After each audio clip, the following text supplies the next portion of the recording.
Everyone, myself Richa, welcome to our channel. आज का जो मैक्सिम है वो हमारे क्रिमिनल लॉ से है, as well as law of torts में भी इसको यूज किया जाता है। जो मैक्सिम है वो है वॉलंटी नॉन फिट इंजूरिया।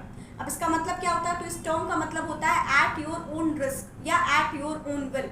बात करें तो बहुत लेमैन टर्म में भी या लेमैन लैंग्वेज में भी हम इसको यूज करते हैं। एग्जाम्पल के लिए बात करें तो जब आप इन्वेस्टमेंट करते हैं कहीं पे भी, बेसिकली आप पैसा लगाते हैं कहीं पे भी, तो आप अपने रिस्क पे पैसा लगाते हैं। अब पैसा डूब जाएगा तो आप देखिए उस कंपनी को ब्लेम नहीं कर सकते हैं या उस कंपनी से कंपनसेशन की उम्मीद नहीं कर सकते हैं, क्योंकि आपने खुद के रिस्क में पैसा लगाया था, नोइंग द फैक्ट कि पैसा डूब भी सकता है। करेक्ट? तो इसके क्रिमिनल एप्लीकेशंस को देखिए, क्योंकि ये आपका आईपीसी में एक सेक्शन है 87, और अभी जो हम देख रहे हैं बीएनएस उसका सेक्शन 25 वो अप्लाई होता है। अब वो कैसे अप्लाई होता है? तो देखिए, जब इसकी क्रिमिनल एप्लीकेशंस की बात करेंगे तो कुछ इसेंशियल इंग्रेडिएंट्स हैं जो फॉलो करने ज़रूरी हैं in order to basically apply this particular defence. तो पहला क्या है? पहला है कि जो एक्ट हो रहा है वो एक्ट लीगल नेचर का होना चाहिए। लीगल नेचर से क्या मतलब है कि अगर कोई भी ऐसी चीज़ हम कर रहे हैं या कोई भी ऐसा एक्ट कर रहे हैं जो करेक्ट नहीं है in the I of law, तो कहीं से कहीं तक उसमें ये वाला डिफेंस या फॉर दैट मैटर कोई भी डिफेंस जो है वो अप्लाई नहीं किया जाएगा।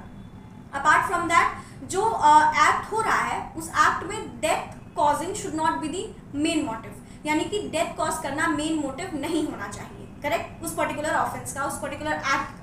अब देखिए, जैसे मैं बात कर रही हूँ, उसका एग्जांपल हो सकता है जितने भी जो आपके एडवेंचरस स्पोर्ट्स होते हैं वो इसका बेस्ट एग्जांपल है। जैसे रिवर राफ्टिंग हो गया, देन बंजी जंपिंग हो गया, ये सब क्या है? इसके बहुत अच्छे एग्जांपल्स हैं। करेक्ट? कि अगर आप कंसेंट दे रहे हैं कि ठीक है आप इस पर्टिकुलर स्पोर्ट में पार्टिसिपेट करेंगे, और इफ समथिंग इज हैपन, तो उस पर्टिकुलर सिनारियो में आप उन इंस्टीट्यूशंस को, उन अथॉरिटीज़ को ब्लेम नहीं कर सकते हैं फॉर कंपनसेशन, बिकॉज आपसे प्रॉपर कंसेंट फॉर्म साइन करवाते हैं वो कि ठीक है, मतलब हम ऑल वे हम विलिंगली इस पर्टिकुलर चीज़ में पार्टिसिपेट करना चाहते हैं, knowing all the aspects of this particular sport. अच्छा, इसी स्थिति में ये बोला जाता है, एक और इसका सिनारियो या इसका प्रिंसिपल है that mere knowledge can not be constituted as a consent. मतलब अगर हमको पता है कि इस पर्टिकुलर स्पोर्ट में पार्टिसिपेट करने के बाद या इस पर्टिकुलर राइड में पार्टिसिपेट करने के बाद मे बी कुछ मिसहैपनिंग हो सकता है, और तो वो नॉलेज का मतलब ये नहीं कि मैंने कंसेंट दे दिया है, मुझे कंसेंट देना पड़ेगा। अब कंसेंट दोनों तरीके से दिया जा सकता है, एक्सप्रेस्ड भी और इम्प्लाइडली भी, दोनों ही कंसेंट को वैलिड कंसेंट माना जाता है। लेकिन इसकी इसेंशियल्स की मैंने बात की थी, तो जो कंसेंट की हम इतना देर से बात कर रहे हैं वो कंसेंट फ्री होना चाहिए। आपने इंडियन कॉन्ट्रैक्ट एक्ट में भी पढ़ा होगा कि कंसेंट शुड बी फ्री।